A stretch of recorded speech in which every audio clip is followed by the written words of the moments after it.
le damos la bienvenida a todos. Les voy contando bueno, que esta clase está en el marco del Seminario Bíblico del Uruguay, en una materia que se llama Crisis de las Nuevas Generaciones. Venimos dando diferentes tipos de crisis, tanto las crisis evolutivas, ¿no? que son parte de algo que todos pasamos, y también las diferentes crisis más actuales, ¿no? Bueno, actuales y otras que vienen de hace años, ¿no? Como, bueno, lo que es la ansiedad, ataques de pánico, bueno, trastorno de alimentación también vamos a dar. Dimos lo que es depresión, suicidio, y dando herramientas a los líderes, y a las personas que les interesa trabajar y estar cerca de las nuevas generaciones, ¿no? Porque estamos en el marco del diplomado de nuevas generaciones. Así Mm, que, bien. mm. Quizás tú, Gloria, nos podés contar un poquito, bueno, Sí, cuál es tu experiencia. Sé que muchos te conocen, sos muy sí. conocida en el ámbito cristiano y también secular, pero contanos un poquito cuál es tu experiencia con respecto a este tema puntual.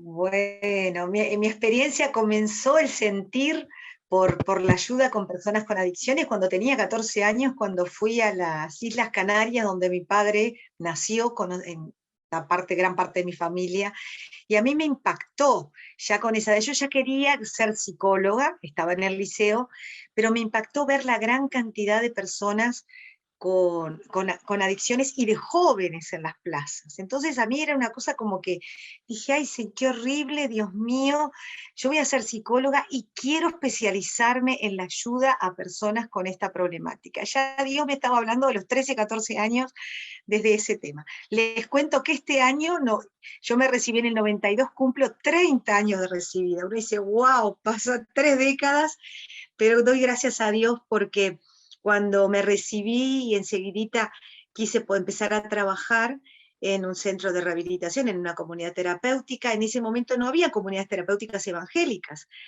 Hace tantos años todavía no había, y casi no. Recién una institución católica empezaba a través de su director, Gustavo Larrique, un sacerdote carmelita, con un llamado de Dios a trabajar allí. Y fue tremendo porque esa fue la puerta que Dios me abrió para poder empezar a trabajar directamente en el campo de la rehabilitación de personas adictas. Una puerta que agradezco a Dios toda la vida. Hasta el día de hoy estoy en el proyecto Renacer, dedicado a la prevención y rehabilitación de personas con adicciones, y donde también hay un énfasis muy importante en la fe cristiana, y sobre todo basado, ¿saben en qué pasaje bíblico, en qué momento de la Biblia y de Jesús? Cuando la resurrección de Lázaro. El gran lema de la institución es cuando Jesús le dice, desátenlo para que pueda caminar, desátenlo para que pueda seguir adelante con su vida. O sea, desaten a Lázaro, que bueno, había resucitado, pero sus hermanas María y Marta y el resto de los vecinos, amigos que estaban alrededor de esa tumba, Jesús hace el milagro de resurrección.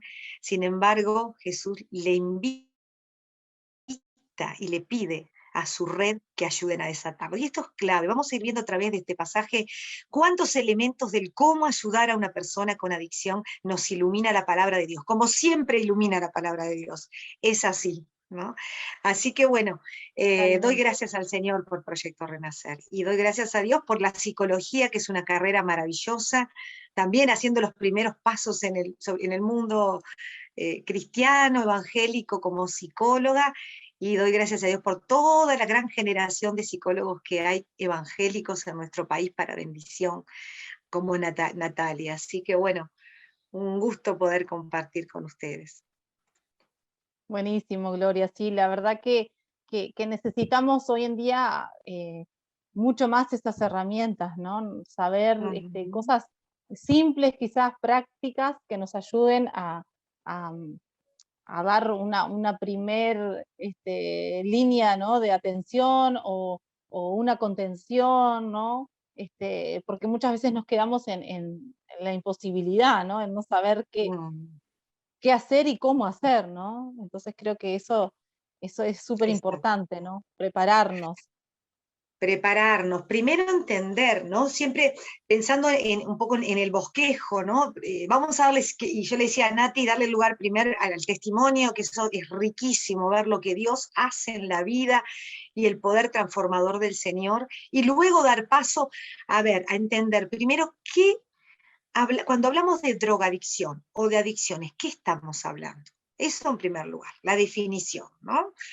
Luego poder ver, hay una riqueza muy grande en la raíz etimológica de la palabra adicción. Natalia sabe que bueno, a mí me gusta ir a la raíz de cada palabra porque nos da mucho más profundamente qué significa. Luego vamos a ver, ¿no?, que hay un gran triángulo de la adicción donde por un lado está el objeto de adicción, drogas, comida, internet o lo que sea, en el otro vértice la persona y en el otro vértice el contexto. Todos estamos y somos parte de un contexto. Y la adicción, el objeto de adicción no tiene patitas y va hacia la gente y los atrapa y los vuelve adictos, sino que hay una persona que por distintas circunstancias de su vida, ¿qué pasa? Su historia, su personalidad, los vínculos familiares, el contexto donde le toca vivir, nacer, crecer, un día se encuentra con ese elemento objeto de adicción, y no solo que prueba, como muchos, pensemos en las drogas, probó y quedó, sino que continúa consumiendo eso, que es el objeto de adicción, hasta finalmente volverse un adicto. Me estaba acordando, tengo una paciente en el Hospital Evangélico, en la Policlínica Adicciones, que también ya hace 12 años que estamos allí trabajando, y ella es adicta al juego. ¿Cuántas personas adictas al juego? Con esta pandemia, que sabemos que, bueno, se termina la emergencia sanitaria a nivel de lo físico, y hay otras. Pero la gran pandemia es la psicoemocional y la económica. Y saben que, Natalia, en esto de que decías, no, sin duda que es la que está la salud mental hoy, y la económica, cuanto más crisis económica hay en un país, más crece la adicción al juego. Y me decía el miércoles, yo los miércoles tengo mi policlínica ayer, me decía una paciente adicta al juego, yo consumo casino. Miren, ¿no? Esa vivencia se consume algo, la necesidad de incorporar a la mente, a la psiquis, al alma, algo que creo que me va a hacer bien. Pero en realidad, la meta de toda persona, Dios nos llama a buscar ser felices. La tragedia de la persona adicta es que lo busca por un camino equivocado. Pero bueno, forma parte del ir entendiendo, ¿no?, cómo se da ese fenómeno.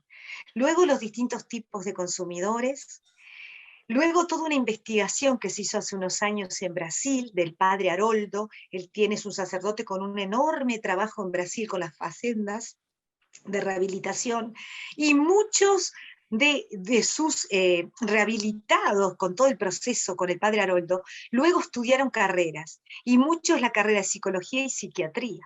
Hicieron toda una investigación y vamos a ver qué sale de esa investigación. Y luego, finalmente, bueno, los elementos claves que van a hacer a la prevención y a una vida saludable y a la familia como recurso por excelencia para la prevención. Un poquito, wow, Nati, bueno, era compartirle al grupo eso, ¿no? Tenemos con nosotros entonces a Diego Arciero, que tiene 38 años, bueno, que tiene un nene, ¿verdad?, de 4 años, me comentaba recién, casado hace 6 años, y hace 10 años ya que está en un proceso, ¿no?, sin consumo. Así que él me contaba que hace más de 15, o sea, pasaste 15 años de tu vida consumiendo, ¿verdad? Sí. En realidad, yo siempre hablo de que a mí me recibió la adicción y el consumo, porque estuvieron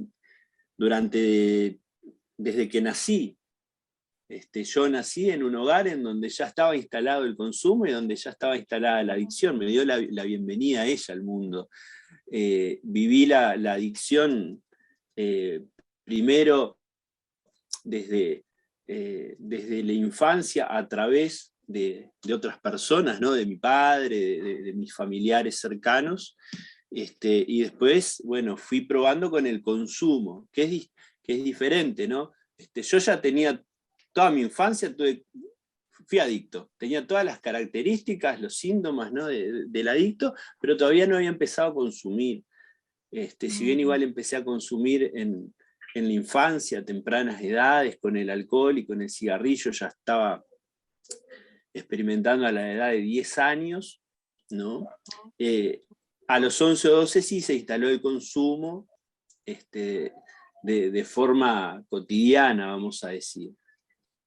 Entonces, durante todo el proceso de mi desarrollo, fue todo en base al consumo, a la adicción y a todo lo que genera en el entorno familiar, ¿no? Pero es verdad, yo soy papá de un hijo de 4 años, hace 6 años que estoy casado, hace 10 años que fue la última vez que consumí, y todavía no empaté en el tiempo que llevo limpio con el tiempo que he llevado de consumo. Todavía yo sigo remándola de atrás, todavía yo sigo intentando empatar en tiempo, ¿no?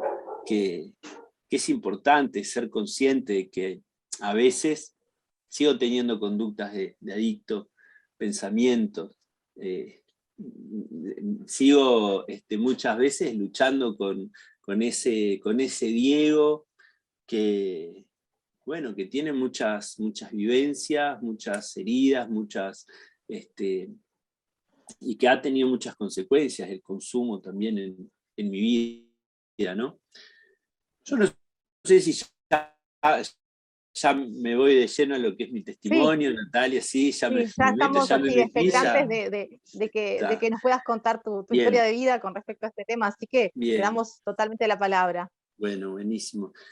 Como les decía recién, nada, me crié en un hogar en donde un padre alcohólico, mis abuelos también eran alcohólicos, mi padre fue criado por 2 figuras que en realidad no eran sus padres, entonces no había un vínculo tampoco de apego saludable. Si bien eran mis abuelos,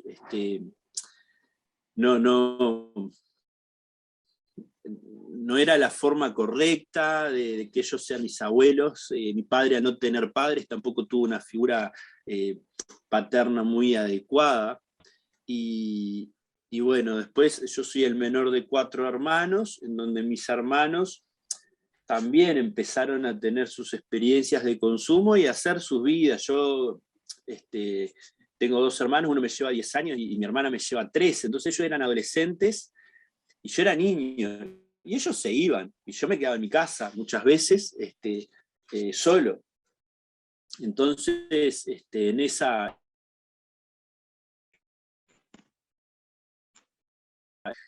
infancia, sin de repente una referencia, sin una contención, no económicas, mi padre alcohólico, no trabajaba, mi madre era la que sustentaba el hogar, eso generaba muchas carencias a nivel alimenticio, a nivel ropa, ¿no?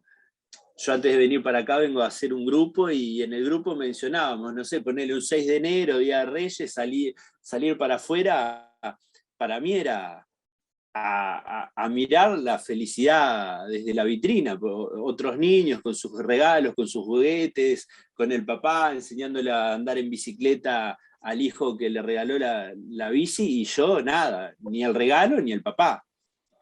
Entonces eso para mí era muy frustrante.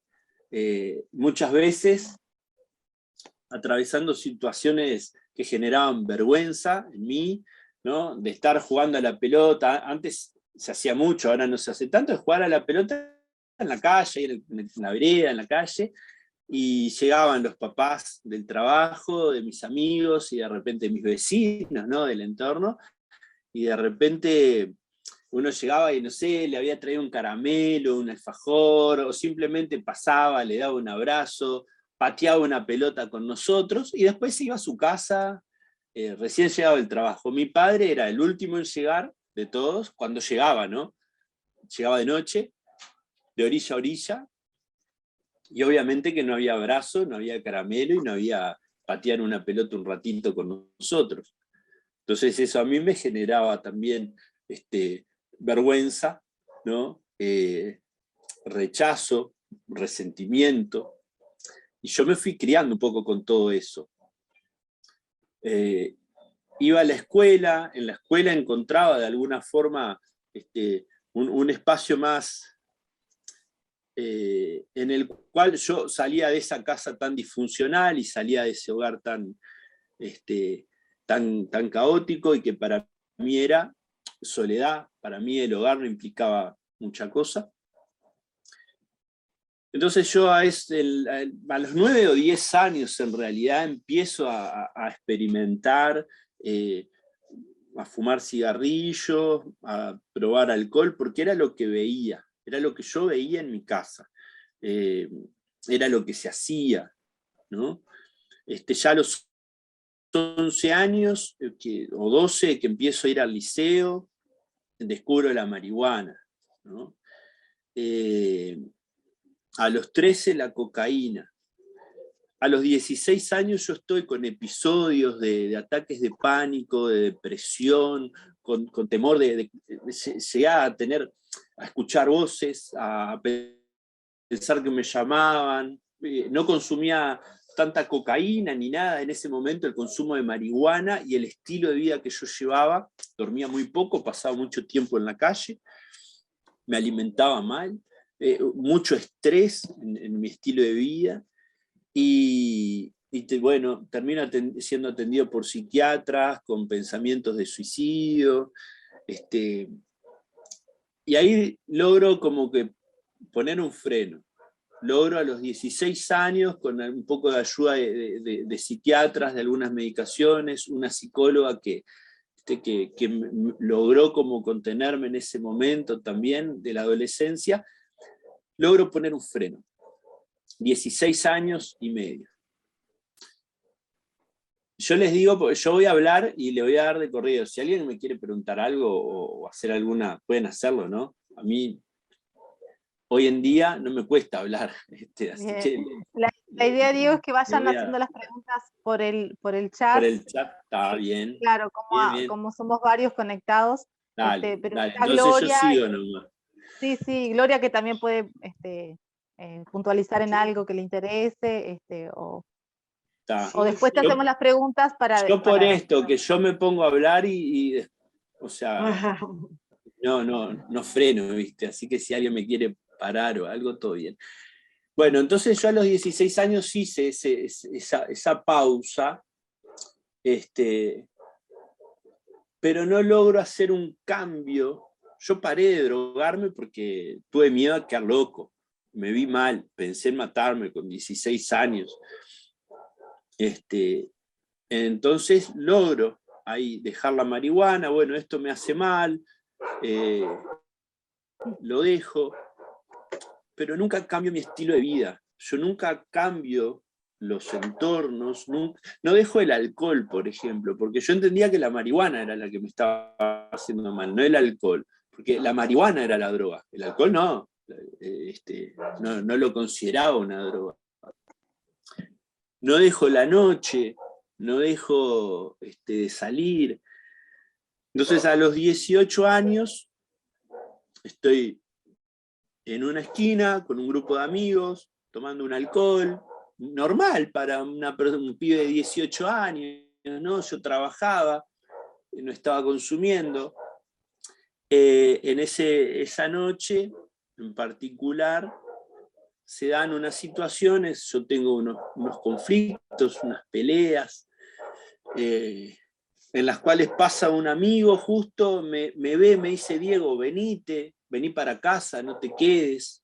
Yo me voy, no me pude, este amigo no consumía drogas, nada, yo no me pude quedar en la casa con él, ya me había acostado, pero me levanté y me fui a buscar a las personas con las que había tenido el problema, y como no las encontré y encontré a otra persona, le digo, pero un amigo, ¿no? Le digo, fulano, ¿no viste a tal y a cual? No, no los vi, Diego, hace rato que no.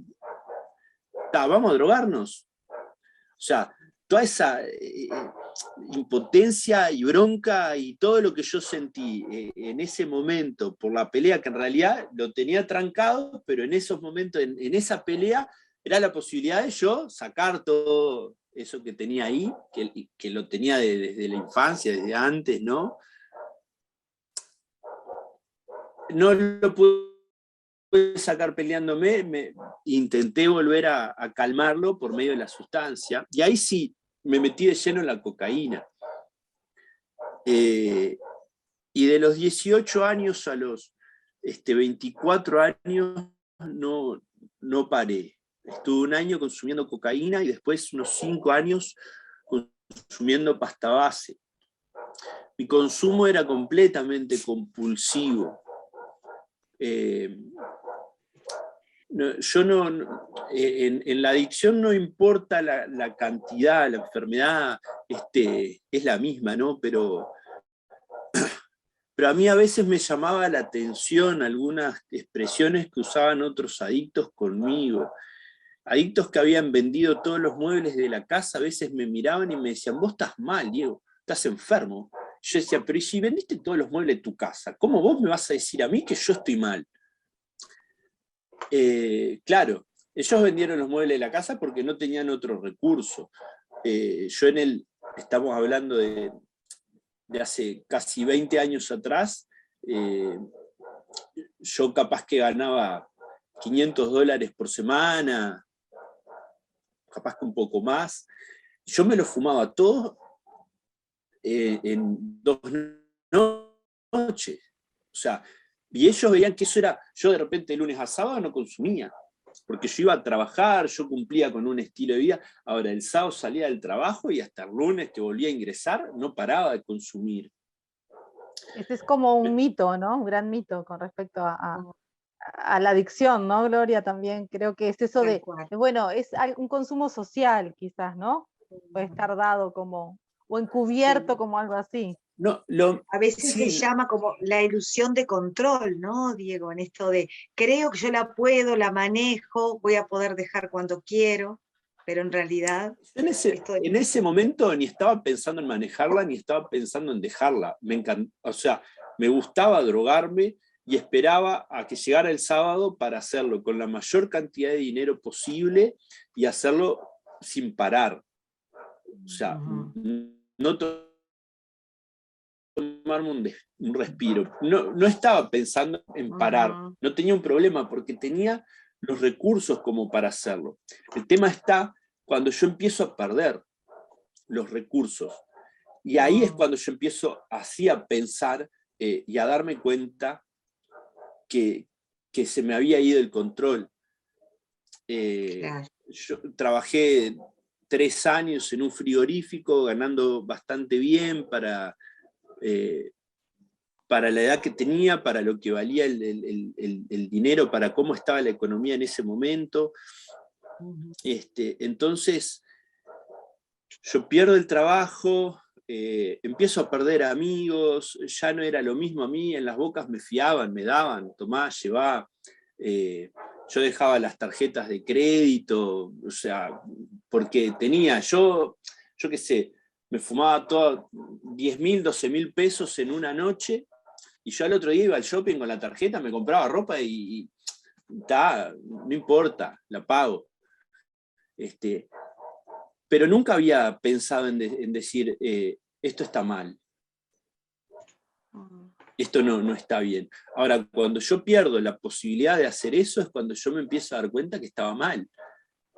Yo les llevaba a Las Bocas la ropa con las boletas, todo, ¿viste? Y me decían, Diego, ¿qué haces? ¿Estás mal? Y yo, tomá, o sea, para mí no estaba mal. O otros adictos me decían, Diego, estás mal. Y yo decía, y vos me decís que estoy mal. Entonces en esto, cuando empiezo a perder el trabajo, tuve que perder todo para darme cuenta lo mal que estaba yo realmente. para darme cuenta un poco, porque después me sigo dando cuenta de lo mal que estaba. Hasta el día de hoy a veces me sigo dando cuenta de lo mal que estaba, me sigue cayendo la ficha, ¿no? Entonces, a los 24 años le digo a mi madre: mamá, llamá a los locos esto de la iglesia.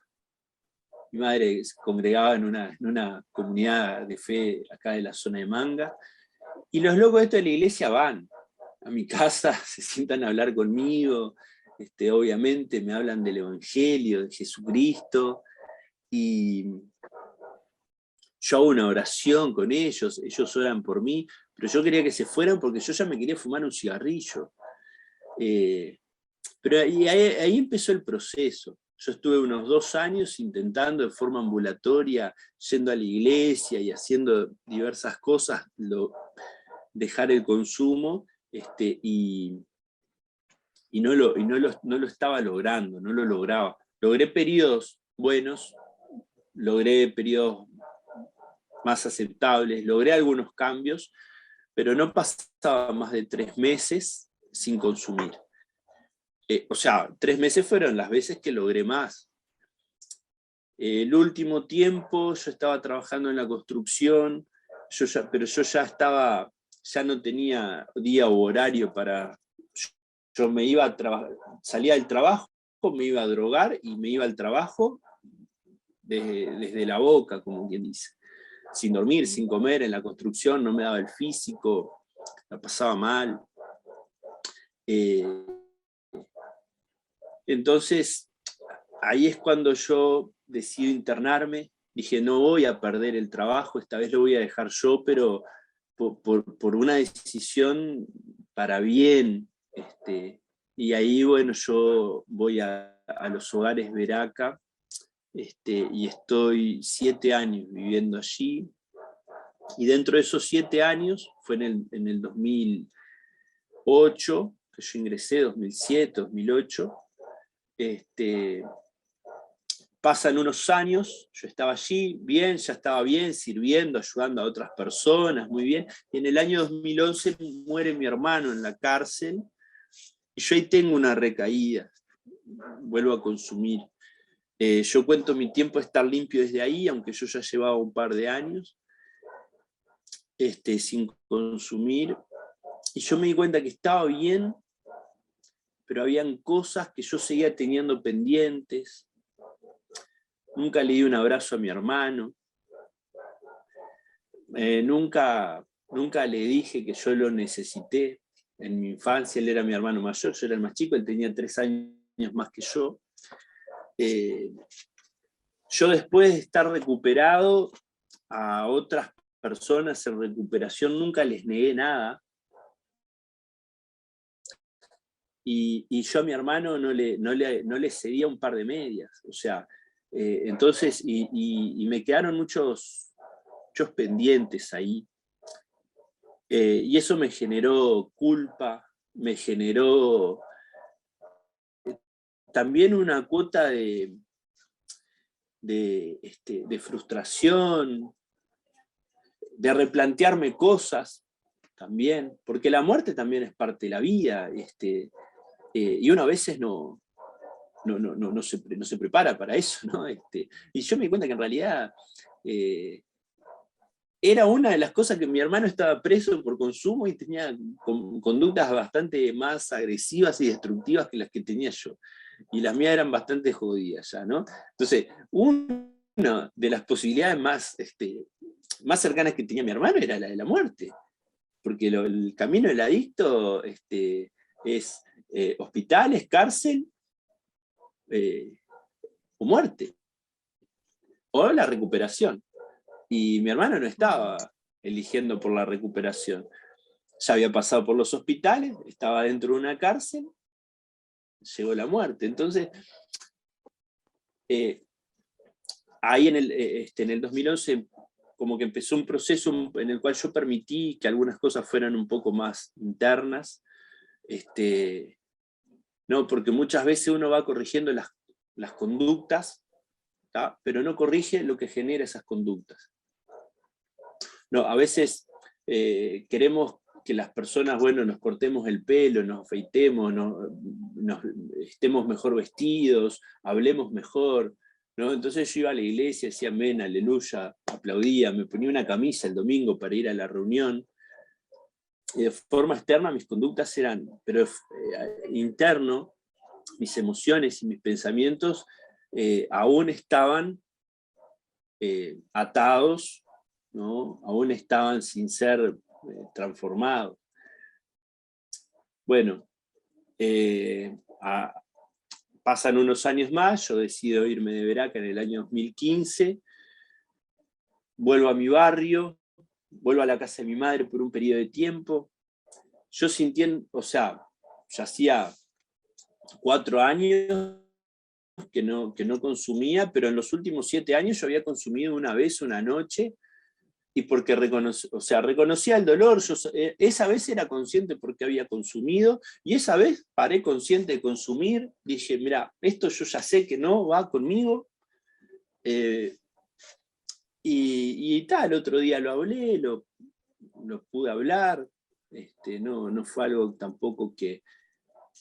fue distinta a las otras veces que había consumido. Pero cuando yo vuelvo a la casa de mi madre, era la casa donde yo había consumido durante muchos años. Habían muchas cosas que tenían que ver con mi consumo, cuando yo vuelvo a mi barrio, y ahí se empieza a remover un montón de cosas, de pensamientos, de recuerdos, de situaciones, de personas, ¿no? Empiezo a servir en la iglesia, generamos un espacio, el espacio abierto, yo estudio como operador terapéutico en adicciones, después hago el curso de consejería en adicciones, empiezo a encontrarle nombres, nombres técnicos de repente, algunos procesos que yo reconocía en mi vida, empiezo a darme cuenta que habían otros procesos que yo no había hecho, pero empiezo a aceptar la adicción como una enfermedad. Me costaba un poco a lo primero, pero la empiezo a aceptar y a entender como una enfermedad y a no condenarme, porque en ninguna iglesia, a mí muchas veces me dijeron, pero Dios, el Señor te puede cambiar, te puede sanar, pero yo nunca vi la misma insistencia con un diabético, ¿no? Nadie tiene problema que alguien se mida la diabetes, ¿viste? Que tome insulina y lo haga de forma crónica, con eso nadie tiene problema. Ahora un adicto... Oh, ¿cómo? Y yo decía, hasta el día de hoy, digo, hace 10 años que no me drogo, que no consumo una sustancia, y sin embargo, sigo teniendo pensamientos, muchas veces me siento como el adicto que hace 10 años salía de una boca de un cante, muchas veces tengo conductas de adicto, tengo ansiedades, yo no me mido en la insulina. El azúcar, no me pincho, ¿no? Para medirme el azúcar en sangre. Yo mido mi ansiedad, ¿viste? Y yo ahí me doy cuenta si la enfermedad está activa o no, porque la ansiedad es el síntoma, por lo menos que en mi adicción, ¿no? Y yo cuando estoy muy ansioso digo, bueno, pará, acá hay que hacer algo. La inseguridad, ¿no? La inseguridad para mí siempre estuvo presente también en mi enfermedad. Entonces, la empiezo a aceptar, la empiezo a conocer, empiezo a ponerle nombre a las cosas. Yo cuando estaba ansioso, ¿no? Corporalmente la ansiedad yo la manifestaba sacudiendo una pierna todo el tiempo, taca, taca, taca, taca, taca, no sé si conocen a alguien así, mordiéndome las uñas, ¿no? Ansiedad, ¿no? Extrema. Y de repente no pudiendo estar quieto, ¿no? Ya cuando estaba... y mi madre decía, ya estás loquito.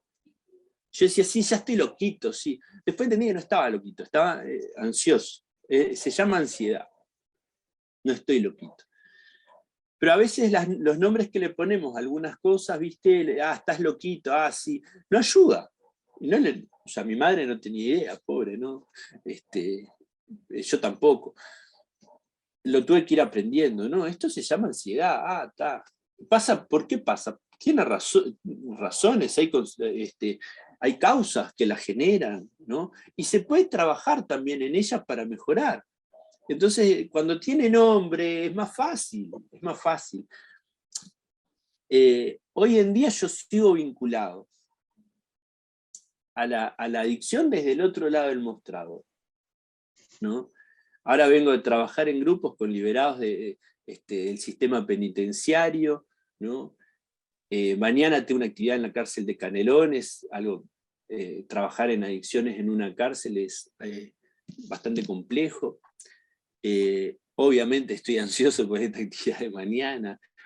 Hoy en día ya tampoco me siento culpable por estar ansioso, ni me siento mal, lo entiendo, y trabajo en eso, ¿no? Pero ya sé las cosas. ¿Cómo? Perdón, esto que Sí. puntualizás, qué importante, ¿no? De eso constante, ¿no? De tratar de, y aún que te sentís bueno, que sí estás como desde ese otro lado y ayudando a otros, ¿no? Que nos cierres un poquito contando como ese después, ¿no? Así podemos ver como Sí. un poquito eso por los tiempos que estamos ya como Sí. bastante justos. Sí. Bueno, yo necesité en algún momento entender algunas cosas para poder ayudar desde el lugar más saludable para mí. No voy a hablar para otras personas, para mí más saludable, porque yo muchas veces ayudando a otras personas, yo decía, pero si yo a veces me siento como él también. Y a mí a veces también me pasa esto. Y yo de repente decía, no, pero ponele, ¿no? Estar triste era casi pecado, ¿viste? O sea, no puedes estar triste, no puedes bajonearte, vamos arriba, tenés que orar.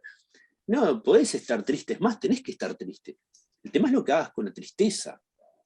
¿Qué hago con esto de ser adicto? Una vez me tocó ir a una charla y muchos dieron testimonio y todos le habían entregado su vida a Cristo y nunca más habían tenido ganas de consumir.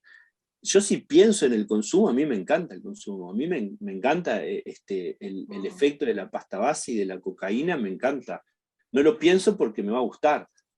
Cuando, es como si, no sé, me quiero abstener de la harina y me pongo a pensar en una baguette, en una flauta calentita, ¿viste?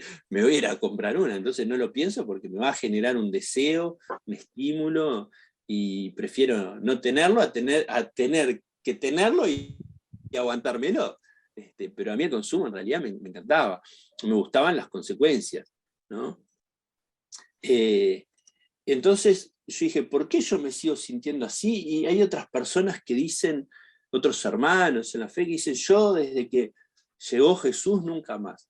Y a mí me tuvo que ministrar la palabra de Dios por medio del pasaje del apóstol Pablo, cuando él dice que él tiene un aguijón en la carne, ¿tá? Que él oró al Señor que lo quitara de él 3 veces. Y el Señor le dijo, no te lo voy a sacar.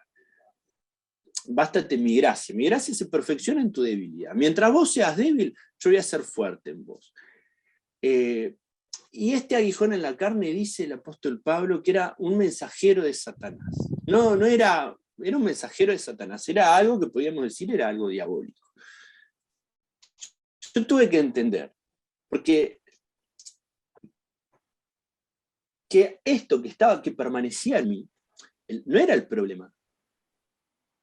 No era el problema que cada tanto me vinieran a hacer acordar que yo sigo siendo un adicto. El problema es cómo yo intento enfrentar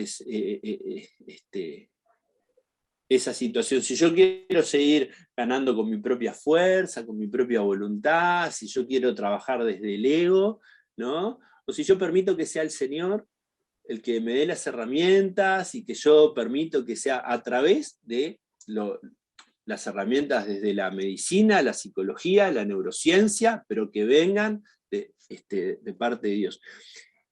Y cuando yo pude entender que mi debilidad a mí no me impide ayudar a otras personas, yo trabajo con los adictos siendo un adicto más. Desde el grupo trabajo en la horizontalidad con ellos, soy parte Desde lo del grupo, genuino. soy un adicto más, el grupo a mí me sigue ayudando, me sigue fortaleciendo. Para mí, el primer grupo terapéutico lo hizo Jesús en el Getsemaní.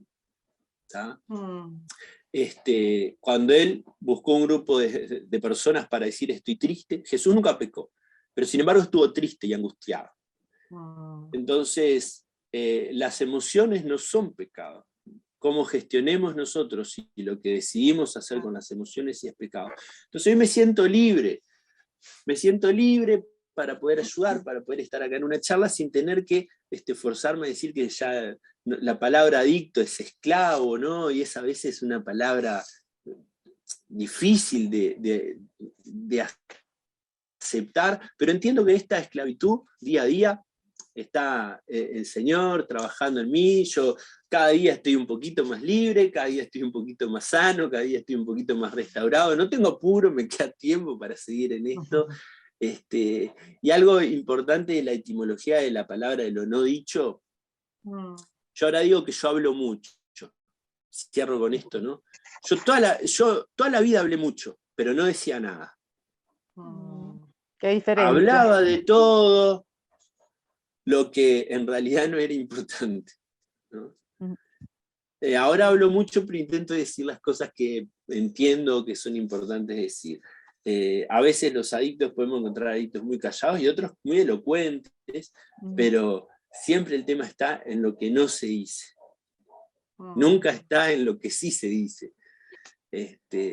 Así que, bueno, nada, espero que haya sido, perdón la demora, que se me trancó un poquito ahí poder conectarme a la reunión, espero que haya sido de bendición, de ayuda.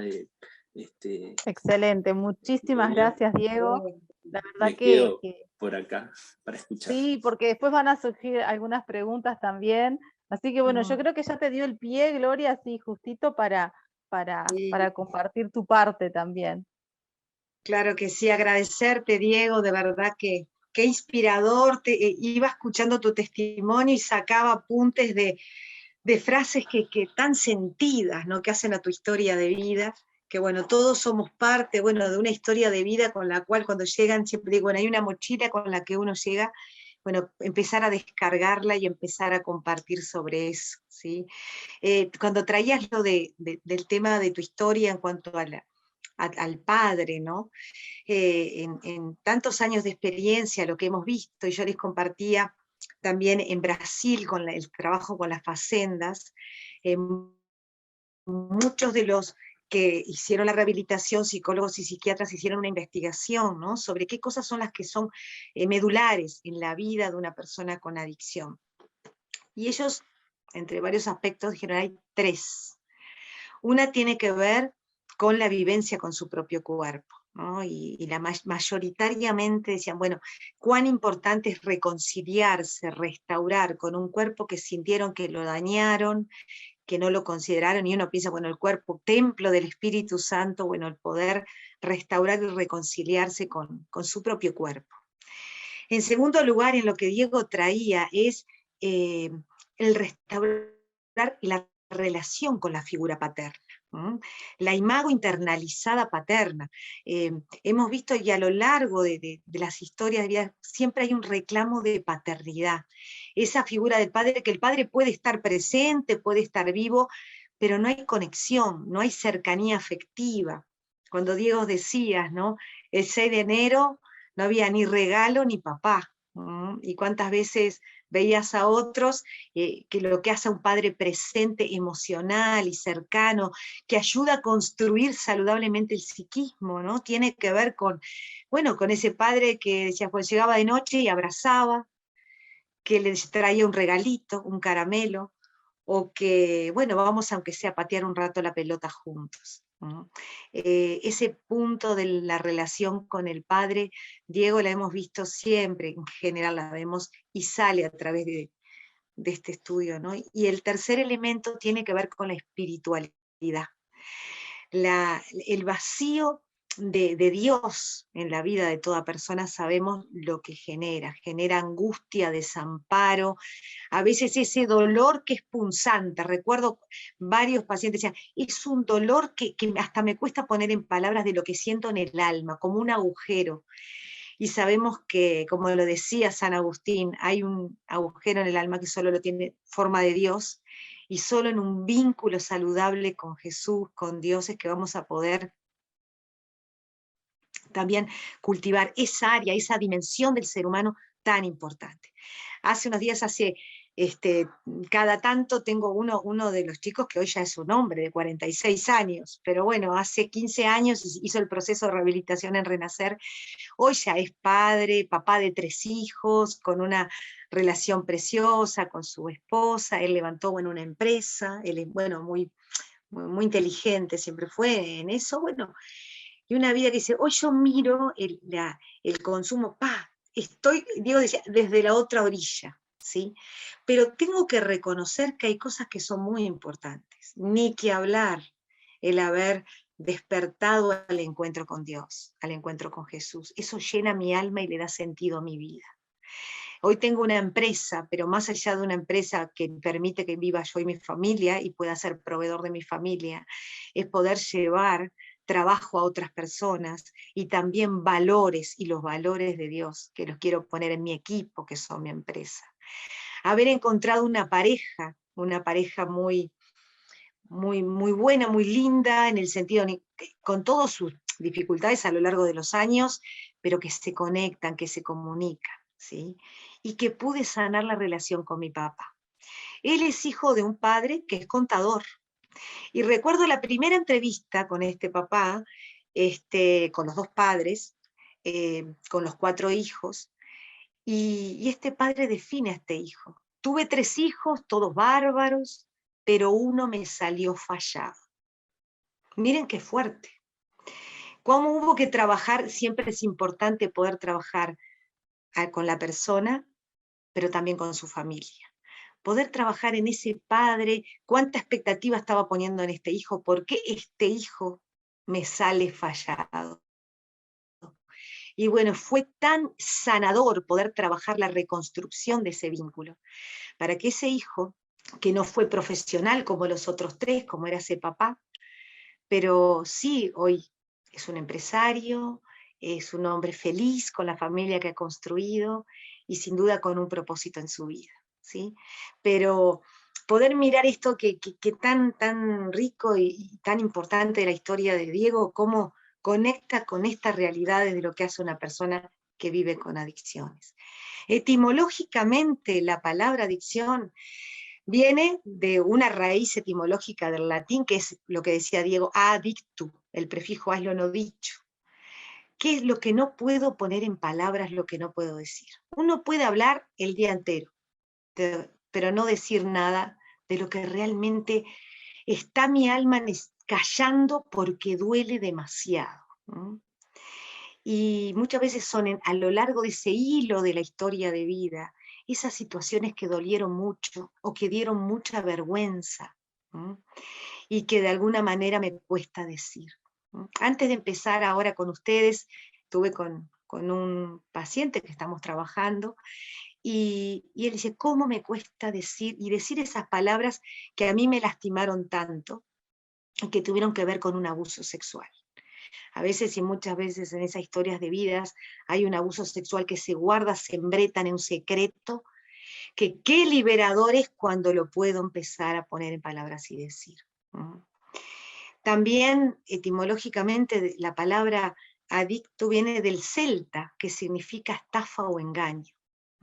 El objeto de adicción, llámese droga, comida, internet, sexo, pornografía, lo que sea, de alguna manera, ¿cuál es la estafa o el engaño? Me quiere hacer creer que con el consumo de eso me voy a sentir bien. Y en realidad, lo que busca ese objeto de adicción es anestesiar un dolor, una angustia, una emoción que no la sé manejar, que no la estoy pudiendo manejar. Y lo que busca toda persona con una adicción es el efecto. Lo traía Diego en su testimonio. Si me lo da la lapicera el efecto, voy a buscar la lapicera. Por eso nosotros cuando abordamos en la consejería y en el trabajo clínico terapéutico, la gran pregunta, más allá de si es la lapicera, la droga, cocaína, marihuana, comida, es ¿cuál es el efecto que estás buscando? Porque ahí no va a llegar más hondo a decir, bueno, porque recuerdo a unos, porque me hace reír por cualquier pavada y al menos me pone alegre por un rato. ¿Y por qué en tu vida no encontrás espacios y en relaciones donde poder sentir alegría, sentir felicidad, poder reírte sin necesidad de la sustancia. ¿No? Con la marihuana uno de los efectos que produce la hilaridad, como dice, la risa fácil, ¿no? Entonces, de alguna manera también ver esa parte de esa estafa o engaño, ¿no? Como definía un gran español en el tema, decía, la búsqueda de toda persona es la de ser felices. Y nosotros siempre le decimos, cuando acompañamos tantas personas y vidas, que Dios quiere dos cosas con F para nuestra vida: que seamos felices y que seamos fecundos. Y que la fecundidad no solo pasa por tener hijos, que también es parte del diseño de Dios para todos nosotros. Procreen, multiplíquense, tengan hijos. También ser fecundo es producir proyectos, tantos sueños de Dios que Él nos confía para que los podamos concretar en hermosas realidades para bendecir a otros. Entonces, también encontrar ese sentido de vida es muy importante. No están acá porque sí. Es cuando empezamos un proceso de ayuda de una persona que está tan desorientada y tan confundida, es empezar en ese hilo conductor a sanar las heridas de la vida. ¿No? Y desde ahí empezar a ayudarlo a proyectarse en que hay un sueño de Dios que tiene tu nombre y apellido. ¿No? Y que de alguna manera empezar a pensar en eso, que hay un propósito, que hay un sentido, eso te fortalece y eso te levanta frente al gran vacío de no sirvo para nada, no sé quién soy, de la soledad y del desamparo y de tantas vivencias tremendas. Saben que muchísimas veces debajo de las adicciones lo que hay es una depresión o depresividad de base. Y muchísimo, lo traías, Diego, en tu historia de vida, el intento de quitarse la vida, porque la vida no tiene sentido, porque no me siento bien. Y las personas que se suicidan, que Nati decías, lo vieron, la persona que se quita la vida o intenta, no es que quiere morir, quiere dejar de sufrir. Y entender que el dolor, el sufrimiento, el enojo, son todas emociones de las cuales tenemos que aprender a manejar, aprender a gestionar, ¿sí? En las personas con adicciones, la frustración es una experiencia que no pueden manejar sanamente, adecuadamente, diríamos. Es lo que se dice la capacidad de tolerar las frustraciones. Es una capacidad que no viene dada con nosotros, se desarrolla en la vida. ¿Y cómo? Viviendo experiencias de frustración. La capacidad, bueno, de manejar el dolor, la angustia, el enojo, tan importante para poder vivir sanamente. No es anestesiando, no es tapándola, sino permitiéndola sentir y expresar adecuadamente. Esa es la manera de ¿qué? De poder integrar la experiencia de vida, lo que le cuesta tanto a las personas con adicciones. Mientras me anestesio, escapo, el mecanismo de la evasión. Me escapo de una realidad que no me gusta, que no sé manejar, que no estoy pudiendo con ella. Cuando me animo a empezar a hablar de lo que me duele, de lo que me enoja, de lo que me pasa, punto número 1, para empezar a integrar las experiencias de la vida con salud. Por eso, tan importante es la invitación a generar en esas personas que se acercan a las iglesias, y qué importante lo que decía Diego, de que nos aproximemos, y como decimos siempre nosotros, no estoy acá ni para juzgarte ni censurarte, estamos para ayudarte. Y Dios nos llamó como iglesia y comunidad terapéutica, gran comunidad terapéutica, así tendría que ser la iglesia, de poder acercarnos a aquel que llega, quitando todo prejuicio o cosa, y poder mirar a una persona, no al drogadicto, sino una persona que debajo hay un gran dolor, que no está pudiendo hablar y que no ha encontrado interlocutores que respetuosos y con amor lo escucharan y pudieran abrazarlo, darle una mano y decirle, porque así hizo Jesús, ¿no? En la medida que la persona se arrepiente, la misericordia de Dios para perdonar y para invitar a una vida nueva. Yo le Y con compartía que en respecto, proyecto... Sí, sí, Nati.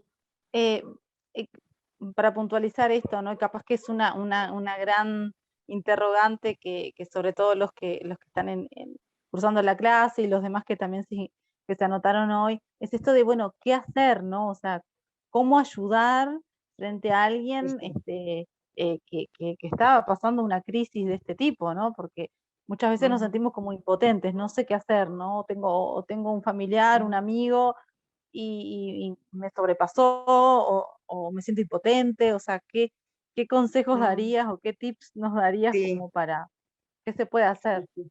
Exacto, ¿no? Acercarnos en esto que estaba compartiéndoles, sin juicio ni prejuicio. Creo que eso es muy importante, auténticamente, con amor, porque lo que hay ahí es una persona con un gran dolor, ¿no? Con una gran necesidad de amor. En la trilogía de las personas que terminan no queriendo vivir o quitándose la vida o una forma de quitarse la vida, como si una muerte en dosis es en las adicciones, ¿sí? Son tres elementos que esta sociedad está produciendo: la soledad, la desesperanza y el desamparo.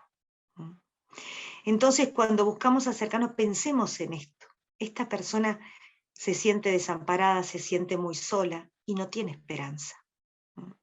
Y por lo tanto, recuerdo al director del programa de salud mental del Ministerio de Salud Pública, que en un foro por la vida él decía, uno no necesita ser un especialista en el tema para ayudar a una persona con adicción. Sí, cuando hay una adicción, por supuesto, hay que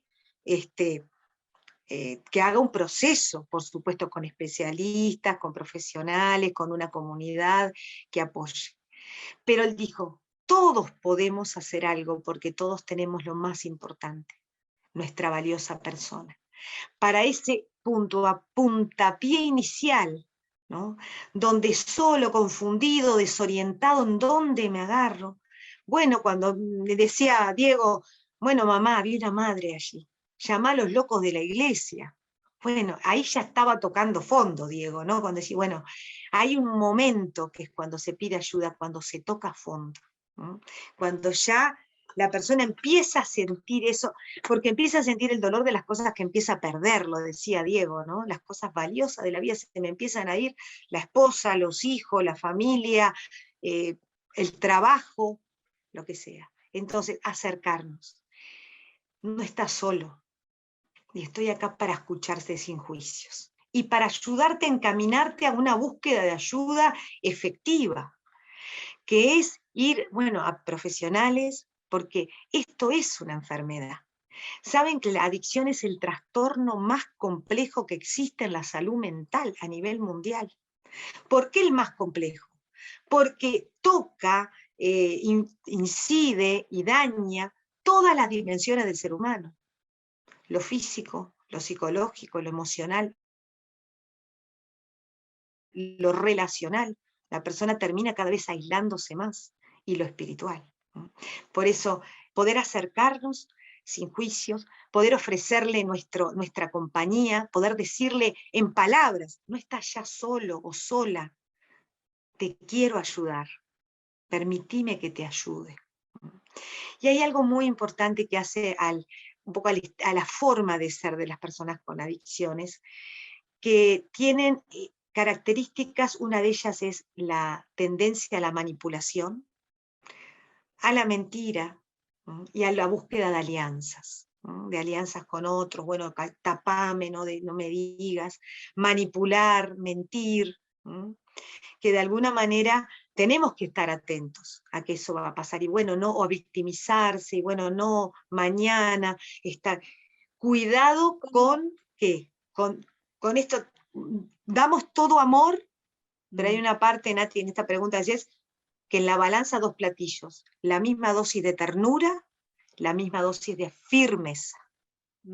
Como de Porque límites, eso puesta de límites quizás, ¿no? totalmente, exacto, porque no hay límites internalizados. Cuando hablamos en la evolución de todo ser humano en su crianza, la importancia de la figura del padre, que mucho marca eso de la autoridad del límite. Y en la mayoría de las personas con adicciones volvemos a enfatizar, esa dificultad en un padre que no pudo cumplir su función paternal sanamente. Este tema del límite es muy importante. Límite que implica, me acuerdo una mamá cuando terminó el proceso de rehabilitación dijo, me llevo muchas perlas de todo lo que aprendí a partir de acompañar a mi hijo en este tema. Pero una que para mí era muy importante, yo era una madre gelatinosa, permisiva, no tenía carácter, no sabía, aprendí a decir no cuando hay que decir no. Y explicar por qué no. Porque toda norma tiene su razón de ser. Para que la persona lo entienda, lo internalice. Mira, te digo que no y te explico. Por esta razón, por esto y porque es lo mejor para vos y para todos. Cuando la persona lo entiende, lo internaliza. Esto desde niños, en la educación de los hijos. Nati es mamá de 3, si sabrás, ¿no, Nati? Lo que implica, bueno, que ese es el límite que también es parte del amor. Así como un amor que hay que expresarlo en palabras. ¿Cuántas veces me pasó? Y si yo nunca escuché a mi madre decirme o a mi padre que me quería, nunca tuve un abrazo. De alguna manera ese amor no solo hay que sentirlo, hay que expresarlo. Y otro elemento clave es la comunicación. Que pueda haber una buena comunicación. Hoy se habla mucho de la importancia de ese tiempo de calidad en la familia, de tener la posibilidad de que haya momentos donde yo pueda hablar todo lo que me pasa, sabiendo que hay una escucha genuina con un amor incondicional, de que porque diga lo que diga, oh, ya me va a jugar. No, todo lo podemos hablar, acordar, entender. Es muy importante. Lo no dicho, que no es hablar por hablar. Hablar lo que me pasa, lo que me dolió en el día. Yo siempre comparto que en la revista Times, que es una revista a nivel mundial, una de las veces sacó en la tapa una foto, que no era, hoy sería la foto de Putin, ¿no? Ucrania. Era la foto de una familia anónima sentada alrededor de una mesa comiendo. Y el título que puso era La magia de la comida familiar. Como política de Estado en Estados Unidos, se implementaba que las familias pudieran tener un tiempo cada día donde al menos cenan, generalmente la cena. Nosotros ya lo ponemos como medida terapéutica, ¿no? A la familia. Apaga el celular, apaga el teléfono, apaga la tele. Esa hora de la cena, compartan, cuéntense qué pasó en el día. Ese abre a que todo pueda ser hablado y escuchado con amor. O sea, no solo lo terapéutico, sino lo preventivo, ¿no? Como también para Es compartir a todos. total, Nati, y en esto pensemos, siempre digo, la mesa de la prevención son 5 patas, ¿no? Una, la comunicación, lo que estamos hablando, que la comunicación además parte de una buena escucha. ¿Cuántas veces le digo, a ver mamá, a ver padre, a empezar a escuchar desde el corazón, a ellos mismos, a poder escuchar, no con lo que yo pienso, escuchalo, luego se entabla un diálogo.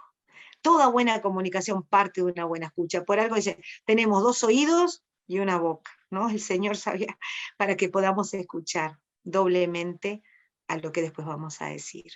Y espacios, ¿no, Nati? Porque siempre ves en este mundo que todo el mundo corre, que no hay tiempo, que a veces estamos adictos, enchufados a las redes sociales, que haya tiempo en familia presencial para compartir. El amor, como decíamos, el amor expresado es otra pata fundamental. La necesidad básica, Dios es amor, nos hizo en su diseño y nos hizo con una necesidad profunda de amar y de ser amados y de sentirnos amados. Los límites, fundamental. ¿Saben que la palabra autoridad se forma con 2 palabras? Autor y dar. Cuando se ejerce una sana autoridad desde la paternidad y desde la maternidad, estamos siendo autores y proveedores a esos hijos, a esos alumnos, a esas personas, de una línea, de un mapa, que da seguridad y que demarca el rumbo. Esto sí, esto no. Por aquí vamos bien, por acá no. Y explicar ese límite, que es muy importante. Los valores es otra de las grandes patas de esta mesa de la prevención, ¿no? Y que los valores cristianos, los valores que Jesús nos dejó. del trabajo, del sacrificio, de la honradez, del respeto. Bueno, todo lo que son los valores y principios del reino de Dios que puedan ser implementados. Y, por supuesto, la fe, ¿no? La espiritualidad, la fe en Jesús, el que va a marcar un camino, ¿no?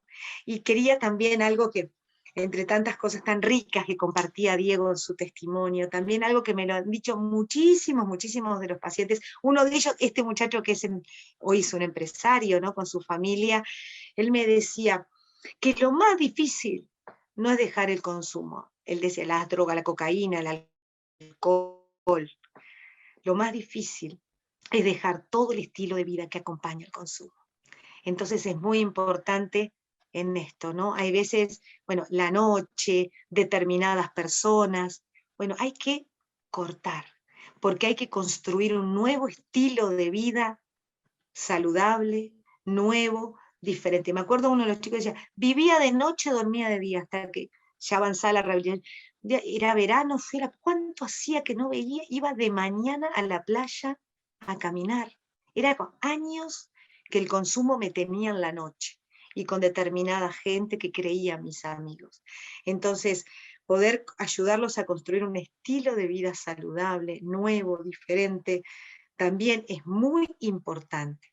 Hace unos años en Santiago de Chile, que fuimos a nivel de Latinoamérica, se hizo todo un seminario taller, ¿no? Sobre los temas drogas, SIDA y niñez en situación de riesgo. Y en cuanto a la pregunta, ¿no? ¿Qué mantiene a una persona sin volver a recaer? Sabemos que estas personas, o sea, que la posibilidad de la recaída está, ¿no? ¿Por qué? Porque es una enfermedad que se rehabilita, pero de lo cual hay que estar atento.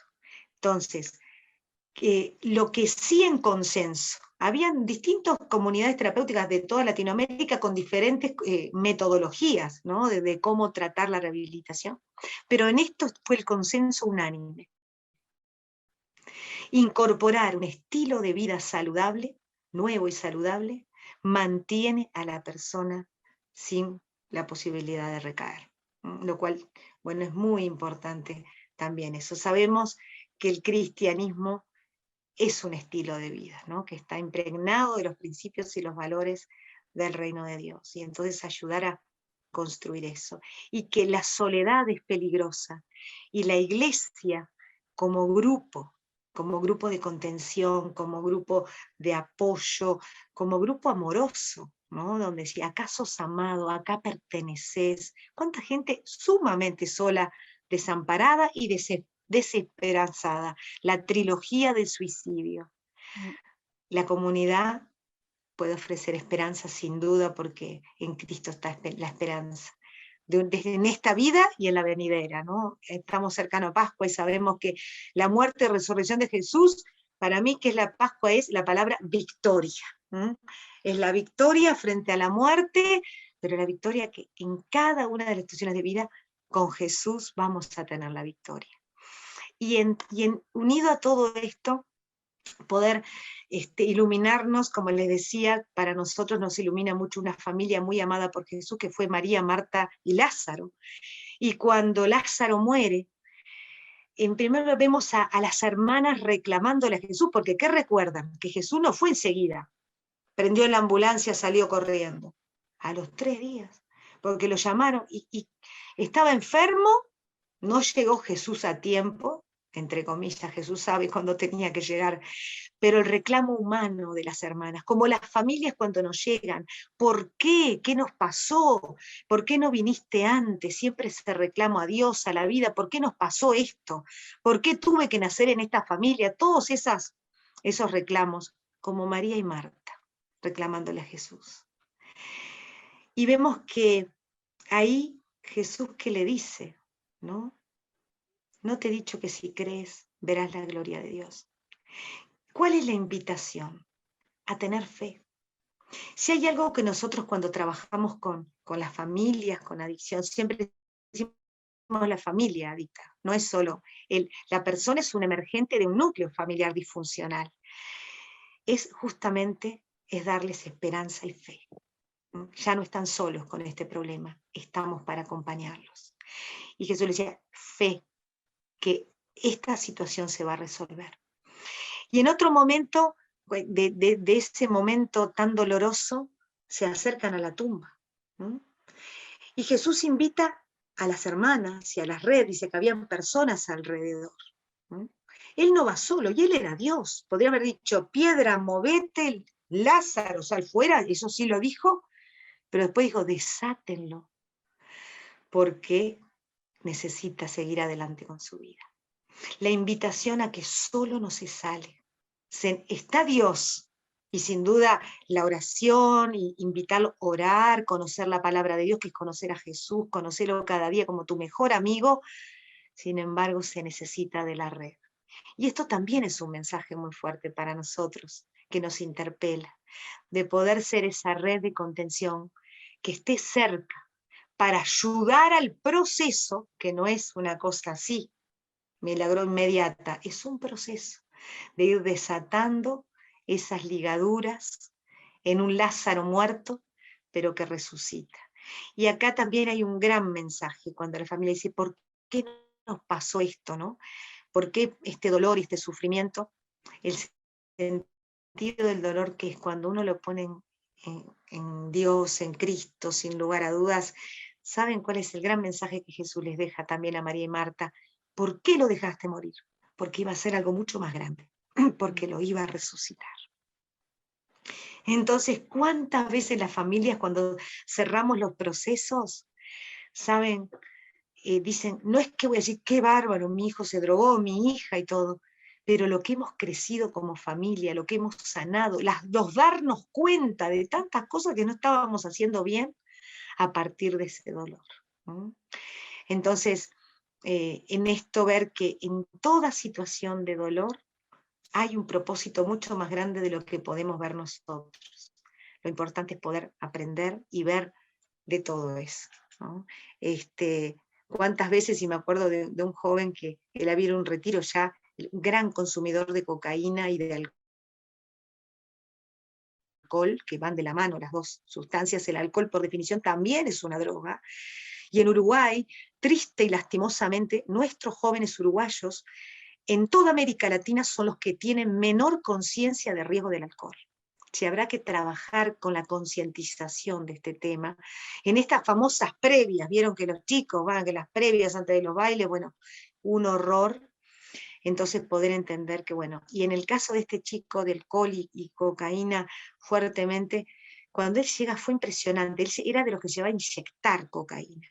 Cuando él llega era un rostro gris, con una sojera flaquísima, una cosa tremenda, y en toda su rehabilitación va a un retiro espiritual, y cuando él llega le dice la persona que lo recibe, pero tú tenés ojos de resucitado, ¿no? Y él dice, es eso, ¿no?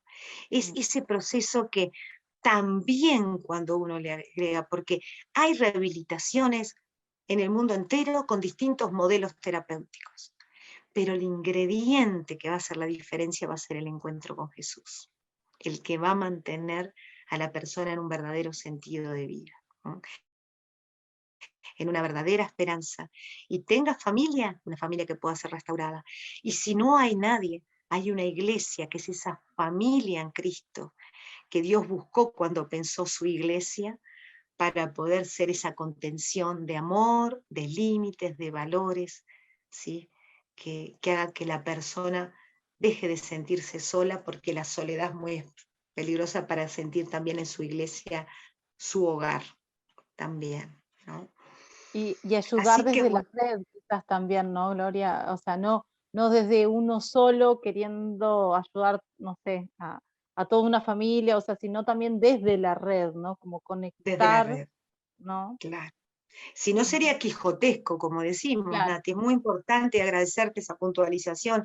Saben que ningún psicólogo solo, a un especialista y con años de experiencia, puede hacer algo. Ni un psiquiatra solo. Es un equipo. Y es un grupo de personas. Y con la familia decimos, somos equipo. Siempre pongo el ejemplo de la fractura. ¿Qué hace la disociación? Es como que fractura un hueso, te fractura el alma, te fractura la persona. Si uno con una fractura va al médico, el traumatólogo que va a poner un yeso. El yeso tiene que estar firme para que ese hueso vuelva a estar nuevamente. Y ahí está la firmeza de los límites, que vienen desde el amor. Para toda la vida no, es por un tiempo. Pero por un gran tiempo le decimos, bueno, tú apartate de todo lugar, de toda persona que te recuerde que está asociada al consumo. Hay que hacer un cambio de lugar, un cambio de personas.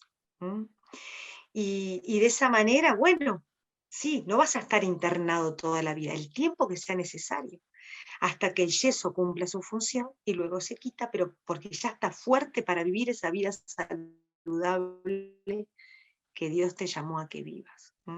Y de alguna manera, unido a lo de los límites, que es tan importante, siempre ponemos otra imagen, ¿no? Me gusta mucho trabajar con imágenes porque uno las recuerda siempre, ¿no?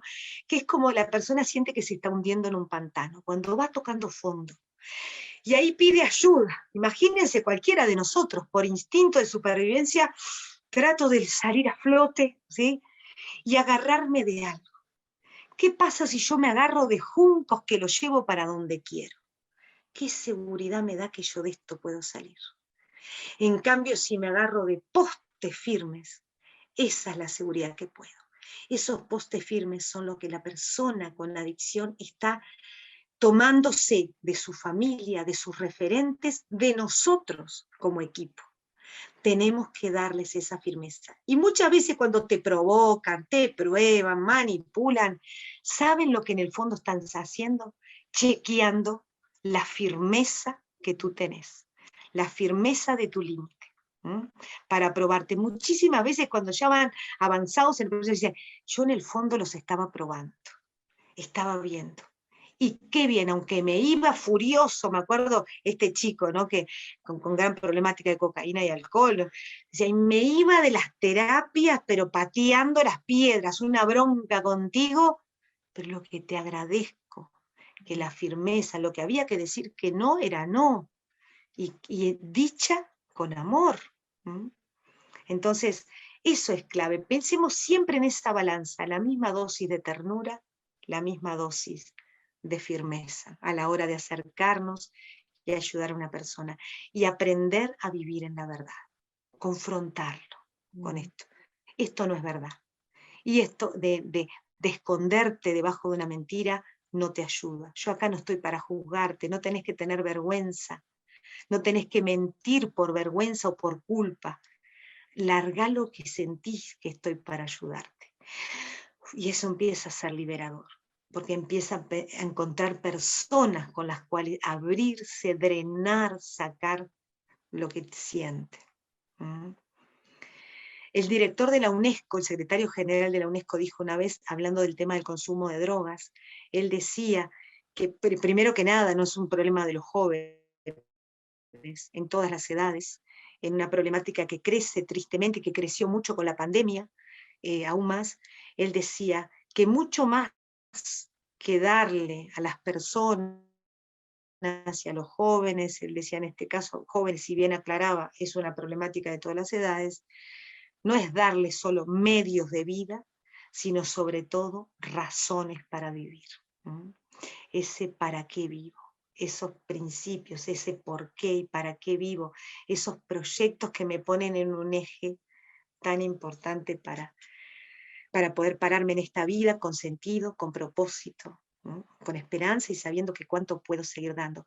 Muchos de estos psicólogos y psiquiatras que hicieron esta investigación tan rica en las facendas han quedado colaborando como siendo, bueno, psicólogos, psiquiatras, miembros del equipo en ayuda a otros, en esto del agradecer, de lo recibido, porque nadie más, si lo sabrá Diego, ¿no?, que otra persona que ha vivido y tenido esa experiencia para poder escuchar desde el alma a tantas personas que están en esa misma lucha, ¿no? Así que, bueno, tanto para seguir compartiendo también y diciendo, bueno, ya 25 años acompañando personas en este caminar y con muchas alegrías también de ver familias restauradas, y como este muchacho, que ya es un hombre, pero lo conocí jovencito, hace 20 años, y tantos otros, y muy gracioso, otro de ellos, hoy es fiscal. Miren lo que hoy es un fiscal que está en el interior del Uruguay, con su familia, con su hijita, precioso proceso también, y cada tanto viene a la terapia y dice, Gloria, esto es como los autos, tengo que hacer mantenimiento, entonces, para mantenerse, y claro, ¿no? En esto, Sí. pero bueno, es maravilloso ver cuánto se puede, y también un chico hermoso que tuvo un precioso encuentro espiritual con el Señor. Una cosa que también, perdón, como Diego, podríamos estar que ponerle stop, ¿viste? Pero bueno, solo quiero cerrar con esto, que Dios me habló hace muchos años, muy profundamente en cuanto a mi rol como psicóloga. Dios me llamó a esto para bendecir, y que Dios me dijo, ¿cuántas personas llegan no cristianas, no quieren saber de nada? Y Señor se decía, bueno, pero ¿cuánta gente llega a mí? Mostrame la estrategia. Y el Señor me dijo, la estrategia es decir la palabra. Decir la palabra. Por eso celebro tanto los seminarios bíblicos. Cuando yo me recibí en el año 92, enseguida sentí de parte de Dios, yo te consagro mi carrera, Señor. Abrime las puertas que me quieras abrir, cerrame las que no. Y en este año, 30 años, que lo que he visto es la fidelidad de Dios. Abriendo puertas maravillosas que ni soñé, ni el sueño de la piba, ¿viste? Como se dice cuando uno estudia, es lo que Dios te abre. Y cerró otras que yo creía que, uy, Señor, al tiempo Dios te muestra, ¿no? Pero también algo muy importante, Dios me dijo, ahora tenés que prepararte profundamente en la palabra en un seminario teológico. Y bueno, y por 6 años, luego hice toda la formación en la palabra de Dios. Porque la palabra de Dios hace lo que Dios dice, 3 cosas, hará lo que Dios diga, no volverá vacía y será prosperada para lo que fue enviada. ¿Y cuánto viene ni cerca ni de Dios? Yo lo que digo, principio, palabra, no digo porque Primera de Tesalonicenses dice que examinalo todo, retenelo, bueno, eso lo uso un montón. Me acuerdo uno de los chicos una vez anotaba, y una vez, bueno, hoy también, hoy es un psicólogo que está ayudando en el tema, y él decía, uy, no me vengas a hablar de religión ni de nada, no, no, acá vamos a hablar de vos, no vamos a hablar de religión, pero íbamos dando palabra, y esa palabra fue haciendo mella y obra en su vida, ¿no? Entonces, ustedes se están preparando en la palabra de Dios, todos los hijos de Dios, que nos preparemos profundo en esa palabra que es espada de doble filo y que no vuelve vacía. Entonces, que toda persona que le llegue, que esa palabra pueda ser dicha para hacer la obra transformadora que la hace la palabra de Dios. Así que bueno, muchas gracias, Nati, por la invitación, y bueno, a Diego por ese testimonio maravilloso, que Dios te use y te siga usando grandemente. Bueno, y a todos a las órdenes, acá estamos. Muchísimas gracias, Gloria. La verdad que, no sé si me escuchan ahí, ¿sí? Que realmente quedamos, no sé, yo llena de notas, ¿no? Para poder aplicar, no solo en la ayuda, sino en esto de la prevención, también ambas cosas, ¿no? Que creo que es eso de generar familias sanas y saludables, ¿no? Acá nos preguntaban, mira, ¿cuáles eran las 3? Después tenemos una preguntita ahí para que vos puntualices, Gloria, pero qué importante todo esto que dijimos, y que bueno, y el testimonio de Diego también, que ha sido así como revelador también, ¿no? De ver, y para cerrar también le quería pedir a Diego que unas palabras también como de ánimo y de aliento a todos los que están también conectados, y que desde el interés les gustaría o quieren ayudar a personas, o tienen personas que están en un proceso de rehabilitación o necesitando ayuda, ¿no? Como para cerrar un poquito este tiempo que la verdad que ha sido súper válido. Y después cerramos con esas 2 preguntitas que nos dejaron ahí, pero ya estamos como pasados en el horario, así que para hacerlo puntual. Bueno, no, yo no soy muy motivacional, en realidad.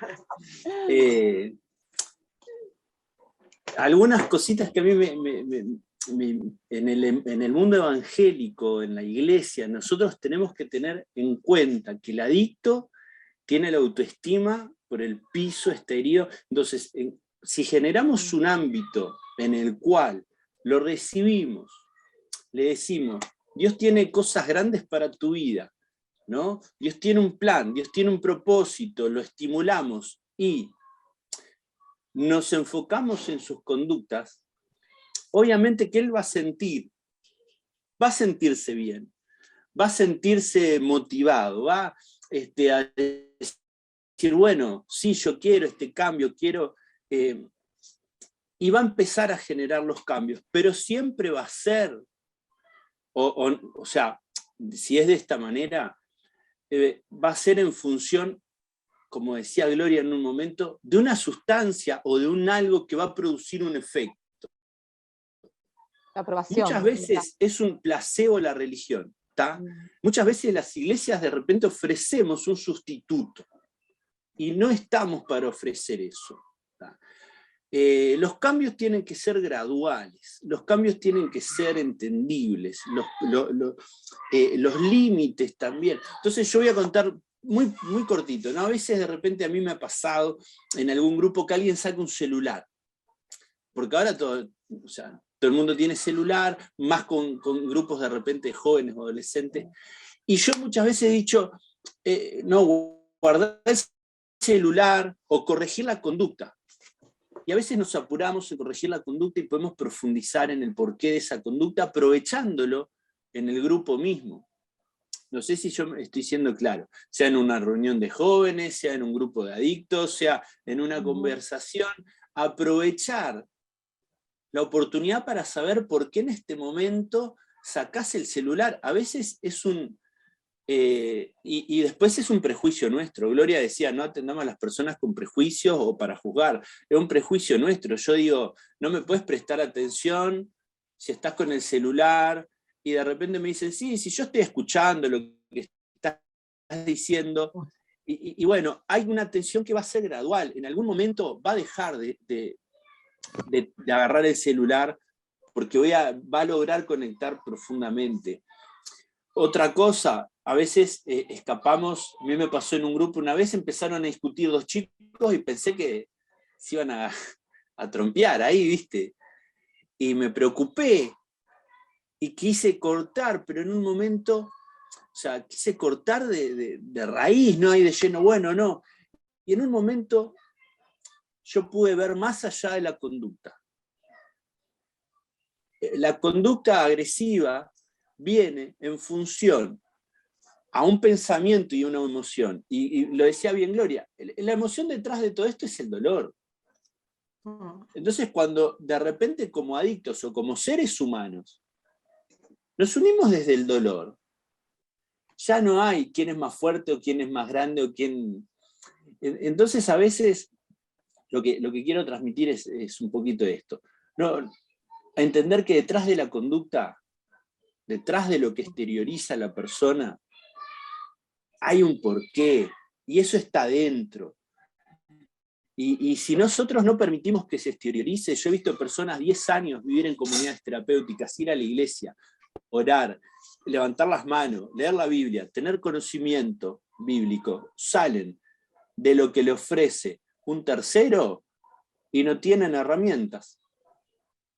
¿Por qué? Porque no han sido cambios graduales, procesados y conscientes por la persona, sino han sido cambios ofrecidos desde afuera. Y no hubo un proceso interno de cambio de la persona. Entonces, a veces, dentro de estos límites, yo tengo un hijo de 4 años, ¿no? Y yo le pongo límites, obviamente, pero a veces lo dejo a ver qué hace.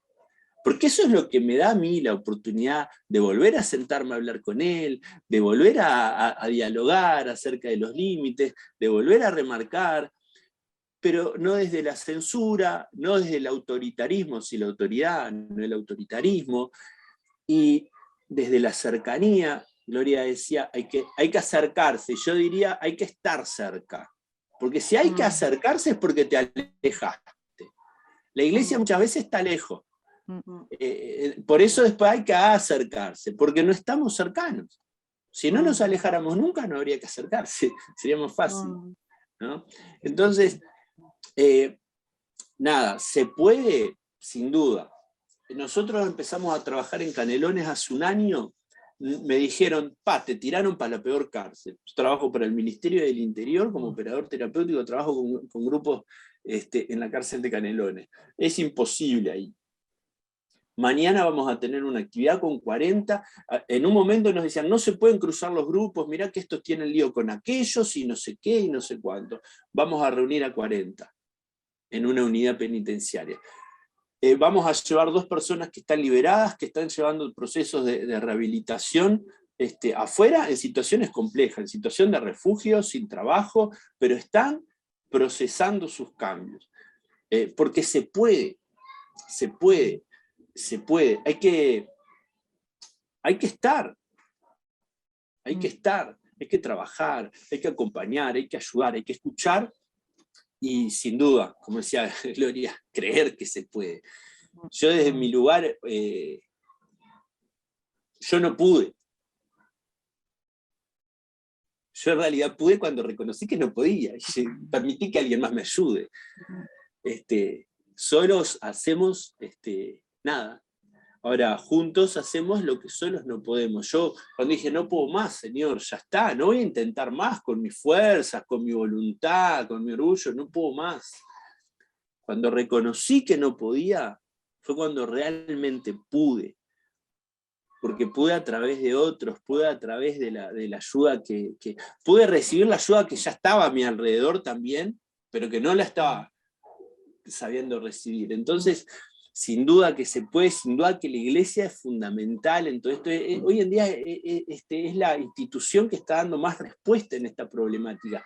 Tenemos que generar más reuniones de estas, más prevención, más trabajo en los barrios, en territorio, hablar más de todo esto. Hay muchos cristianos adictos, que no lo interpretamos como una adicción.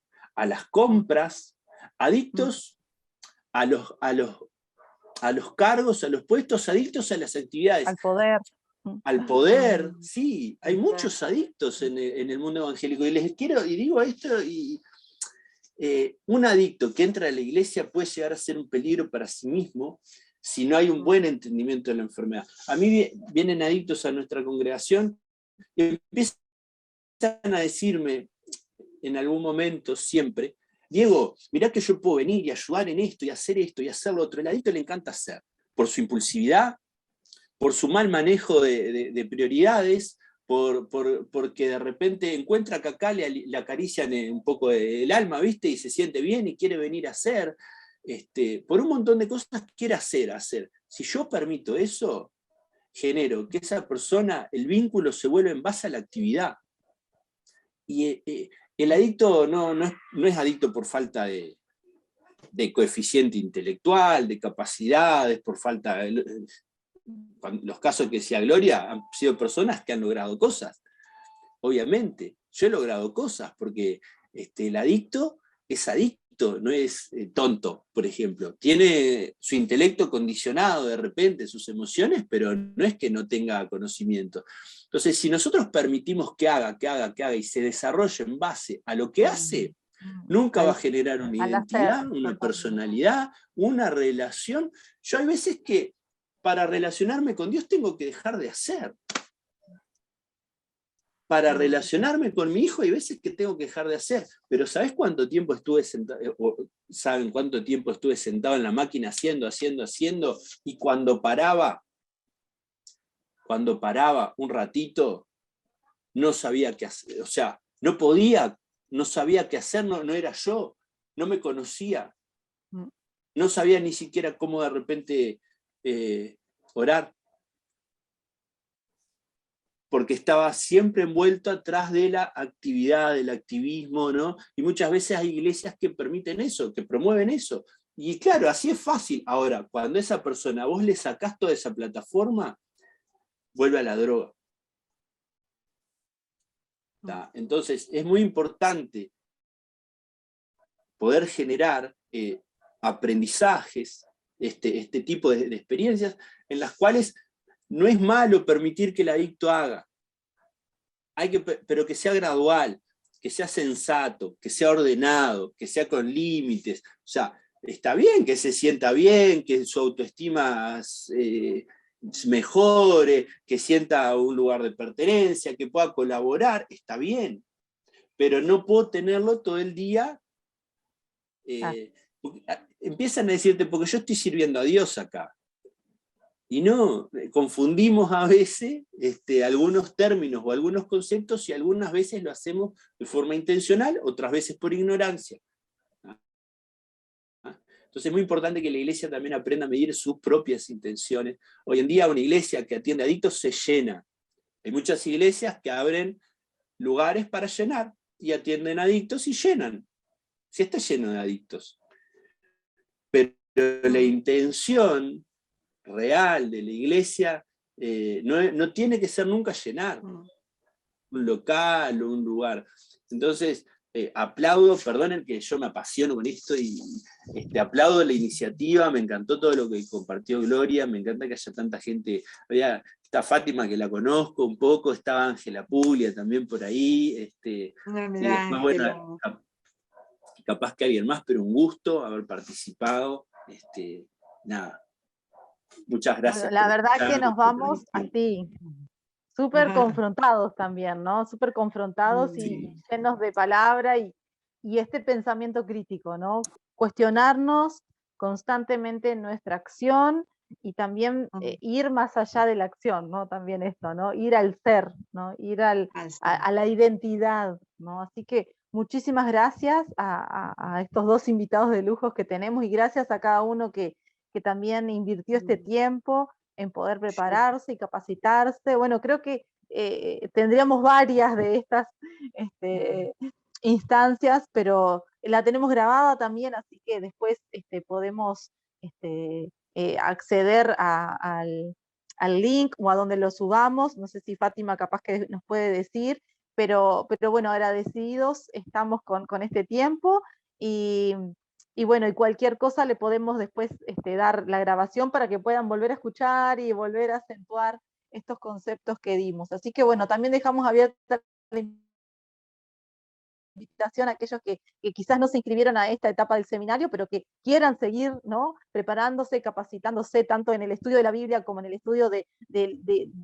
tener herramientas, ¿no? De cómo trabajar en las nuevas generaciones, bueno, y demás, diplomados que también tenemos en el seminario bíblico. Así que súper agradecidos, y bueno, y muchísimas gracias a todos. Así que bueno, ha sido un placer realmente. Muchas Y les gracias. invitaremos una próxima vez que tengamos también una clase abierta. Así que gracias a todos, y bueno, nos despedimos dando gracias a Dios por este tiempo.